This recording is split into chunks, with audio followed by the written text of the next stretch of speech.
මේකත් අරන් වීඩියෝ එකේ චූටි ආවේ නැන්දක් මං ඔයාලට අරන් එන්න ඒ තියෙනවනේ දෝනි දීපු බේස්ලට් එක.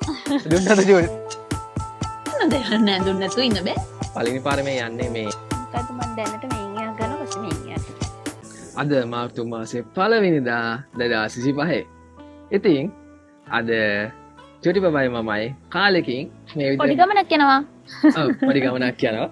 ඉතින් ඊට කලින් කියන්න හිතුවා මේ ගිය කලින් සතිය දාපු චූටිගේ වීඩියෝ එකට ගොඩක් කට්ටිය චූටිට විශ් කරලා තිබ්බ බර්ත්ඩේ එකට. ඉතින් ඒ කට්ටියට හැමෝටම thank you මගේ බර්ත්ඩේ එකට විශ් කරාට.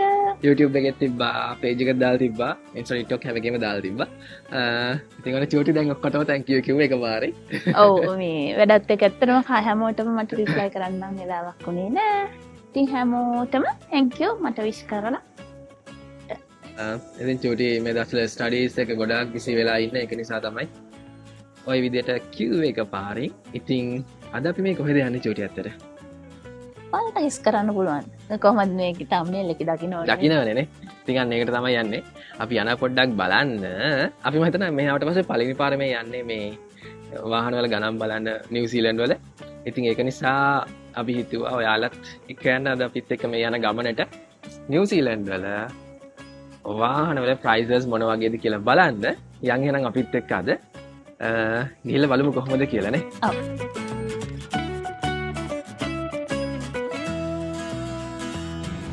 ගොඩක් දවසකින් අපි දෙන්න මේ විදිහට බස් එකක් ඇතුළේ යන එකක් ගත්තේ නැහැ නේ චූටි. ගත්තේ නෑ. ඔව්. ඉතින් ඒක මතක් කළාම තමයි මේ විදිහට ගත්තේ. ඊට පස්සේ මේ ඔයාලා අපේ මුල් වීඩියෝස් බැලුවා නම් අපි ආපු දවස්වල බස් මේ සමර් එකේ බස් වල කොහෙට ගියත් අපි ගියේ ජැකට් දාගෙන දැන් නම් අපිට ෂේප් නේද? ඔව් දැන් නම් දාඩියයි සමයක මේ සමයක රස්නේ වැඩි වෙලා ඉන්නවා කලින් ටිකෙත් ඔයාලට කිව්වනේ. එනවනේ සමර් එකේ ප්‍රතිඵල මට තියෙනවා. උගරි මේනම දැන් සතියක් තිස්සේ මම රව්. ඉතින් ඔන්න එහෙනම් බස් එක යන වීඩියෝ එකකුත් මේ බ්ලොග් එකට ඇඩ් කරා. ගොඩක් කාලෙකින් මේ බස් එක යන වීඩියෝ එකක් ගන්නෙ. මොකද මම දැනට මේන් යක් ගන්න පස්සේ මේන් යක්. ඉතින් අපි දෙන්න ආවේ මුලින්ම මෙන්න මේ කාර් සේල් එකට. ඉතින් මේ කාර් සේල් එකේ අපි බැලුවා Toyota Aqua. Toyota Aqua වල මේ කාර් එකේ ප්‍රයිස් එක $9660. කියන්නේ රුපියල් 16,34,000ක් වගේ. ඊට පස්සේ අපි දැක්කා මෙන්න මේ Mazda කාර් එක. මේකේ ප්‍රයිස් එක උනේ $14,660. රුපියල් 24,79,000ක් විතර. ඉතින් ඊට පස්සේ මේ කාර් සේල් එකේ තිබුණ තව කාර්ස් බලලා අපි ප්‍රයිසස් ගැන අයිඩියා එකක් ගත්තා.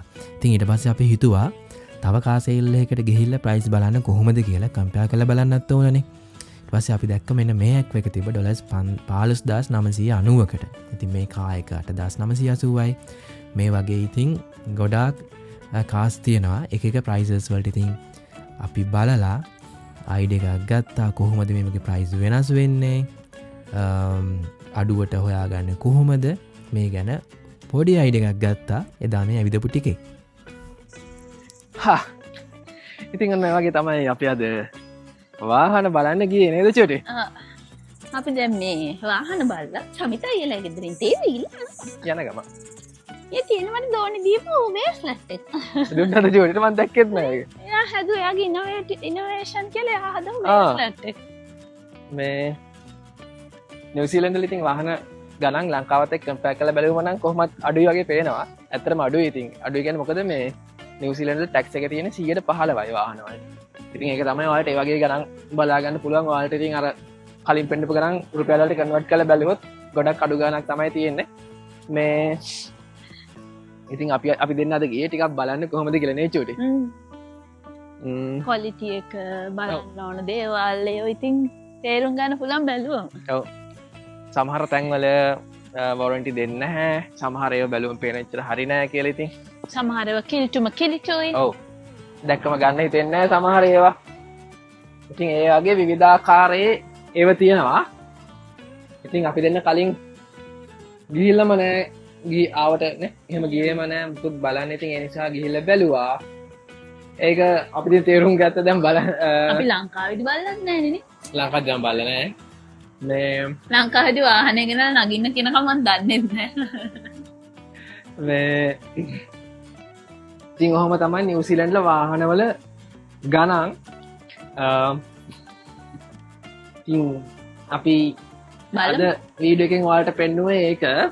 ඉතින් ඔයාලටත් දැන් මේ දවස්වල ලංකාවට වාහන ගේ අලුතෙන් ගේන්නත් දෙනවා ඉතින් මම දැක්කා Facebook එකේ යනවා ඒ ගැන මම දැක්ක වරාය ගෙනල්ලා දාලා කියලා දාලා තිනවා ෆොටෝ. එහෙමද? දන්නේ ඇත්ත එකක්ද ෆේක් එකක්ද කියලා. වරාය ගොඩක් වහන.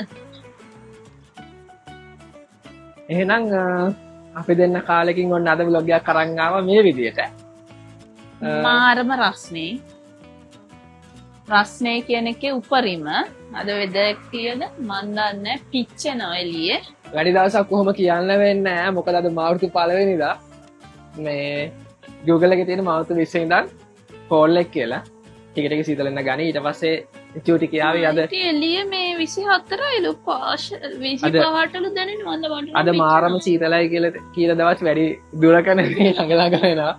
ඒ නිසා මේ ලොකු අවුලක් නැහැ නේ මට රස්නේ වුණාට එළියට ආව. මොකද මේ අදත් අපි මේ ටී-ෂර්ට් එකෙන් නිකන් ඉන්නේ. සීතල කාලට වල දන්නවනේ ඉතින්. එහෙම වෙන්න බෑ. ජැකට් දාගෙන එහෙම ඉන්න ඕන. චූට් එකත් අමතකලා මේ සීතල කාලේ කොහොමද එළියට යන්නේ කියලා. මොකද සමයකදී ඒක ඇත්තටම අමතකන සමයක මෙහෙම ඉති. මට තියෙන කන්සර්න් එක මේකයි. සීතල කාලෙට අමාරුයි තමා. හැබැයි ඇඳුම් ඇඳලා හරිය සීතල නැති කරගන්න පුළුවන්. රස්නේ කාලෙට දැනෙන අපහසුතාවය නැති කරන්න දෙයක් නෑ. ඇඳුම් නැතුව ඉන්න බෑ. ඒක ඊළඟට ඔළුව කැක්කුම් මාර විදියට මට තියෙනවා රස්නේ කාලෙට. සීතල කාලෙටත් වෙනසක් නෑ ඔළුව කැක්කුම තියෙනවා. අනේ මන් දන්නේ මොන කාලෙද හොඳ කියලා. හරි හරි කොහොම හරි මේ දැන් එහෙනම් අපි ගෙදර යන් මේ ඉවර කරමු අද වීඩියෝ එක.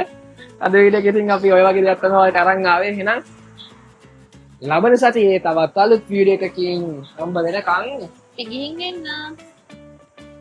අදට නවතින්නම් මේ වීඩියෝ එකෙන්. අස්සට චූටි නේද ලබන සති වීඩියෝ එකේදී. දන්නේ නැහැ. ඉතින් චූටි අල්ලගෙන අමාරුයි සමහරට ඉස්සරහට. දැන් එනම බිසි වෙලා ඉන්නේ මේ චූටි ස්ටඩීස් වැඩ එක්ක. එනවා බිසි වෙලත් මං ඇවිදිනවනේ. අන්න ළමයි. අද හරි අමාරු වෙන්නේ එළියට එක්කන් ආවේ. ඒක නිසා මේකත් අරන් ඉස්සරහ වීඩියෝ එකේ චූටි ආවේ නැත්නම් මම ඔයාලට අරන් එන්න. අලුත් වීඩියෝ. එහෙනම් ලබන සතියේ අලුත් වීඩියෝ එක හම්බ වෙනකන් අපි යනවා. thank you කියන්න කාටද?